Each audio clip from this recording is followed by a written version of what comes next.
Welcome back. In this video, I'm going to walk you through how to build your first recipe with recipePro. Whether you're connecting Salesforce to Tableau, Snowflake, CRM Analytics, or another, you'll see just how simple and intuitive of a process it really is. Let's get started. Select recipePro from your app launcher, where you can get started right away. To create a new recipe, from the Report Types tab, you can search and find the report type that you want to use as a baseline. And here's where the magic happens.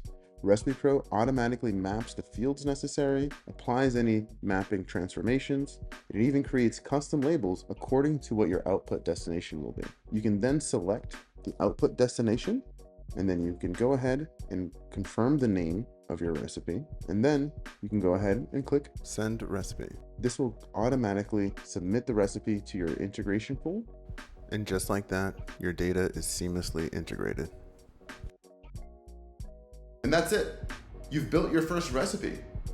In the next video, I'm going to show you how to take things to the next level with bulk recipes.